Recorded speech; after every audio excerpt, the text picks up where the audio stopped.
Hello everyone, what's up and what's going down? How y'all doing today? It's a Dizzy One here, bringing you another game of NBA 2K18 Legends, my league, and Michael Jordan just chilling, relaxing, not even worried about this game up against the heralded, the famed Los Angeles Lakers, going up against Tracy McGrady and a very familiar face in Scottie Pippity Ippity Ippin. We had him in last season and he was a monster for us, but nowadays he's on this squad right here. They also have Dwight Howard, and I want to say that they got Mark Price. I don't know their power forward, but we'll see his name hopefully in a bit.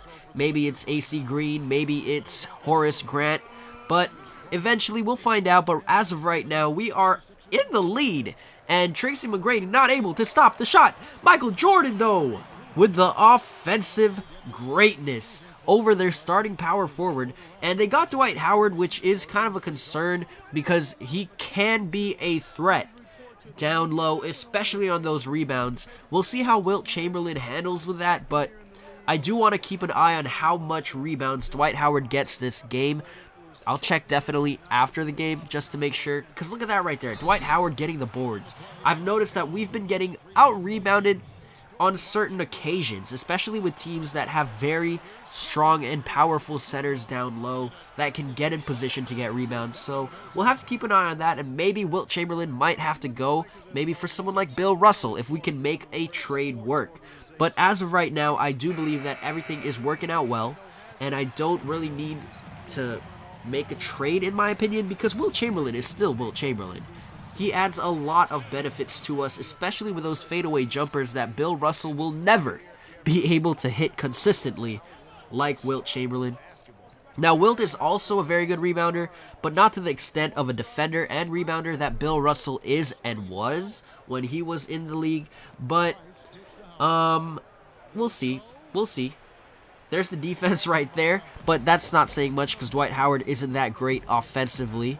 So Curry pulling up from three, knocking it down, giving us a 9-point lead at the moment, and there is that man in the crowd really hyped and excited about what we're doing to the Los Angeles Lakers. Jordan now pulling up from three right off the bat, not even hesitating one moment to knock down the three-point shot, and we get an easy basket. Wilt Chamberlain on the offensive end is a monster, and in our settings for our offense, I do not have any other player highlighted for a scoring option other than Michael Jordan, just because I want this to be Michael Jordan's team. We have the capacity to do it. We can have a second scoring option and we can have a third scoring option.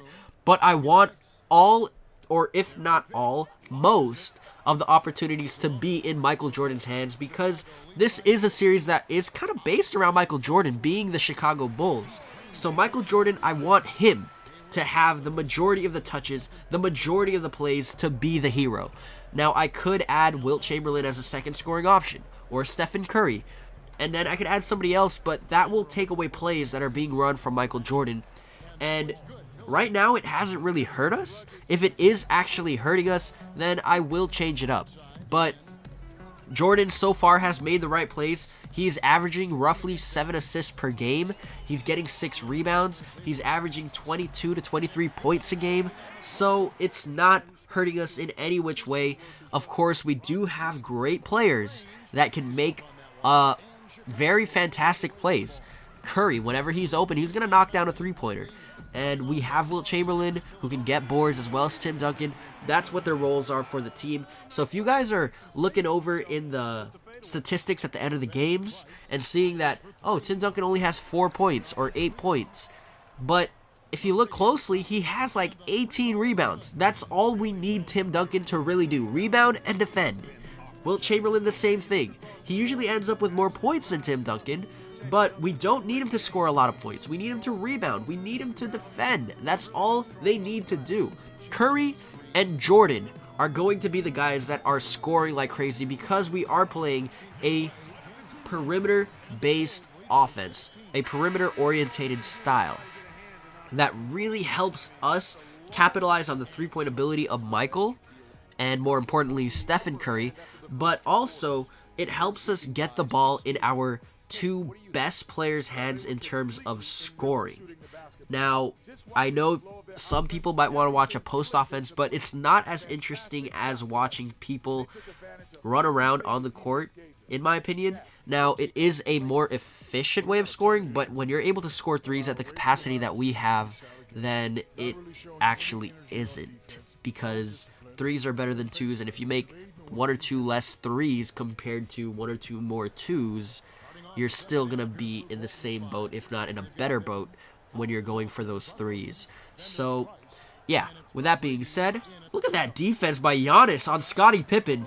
Two guys that are just defensive juggernauts on the same court guarding each other. And Michael's been guarding Scottie for a while too as well, seeing what he can do on Scottie Pippen, which has been kind of crazy. But that's the whole point and reasoning behind why I want Michael Jordan to have the ball a lot and why Tim Duncan and Wilt Chamberlain and Giannis don't get as many touches. It's really because we only have one scoring option turned on in our settings, and the style of play is more orientated to having the perimeter players, especially Michael Jordan, handle the ball.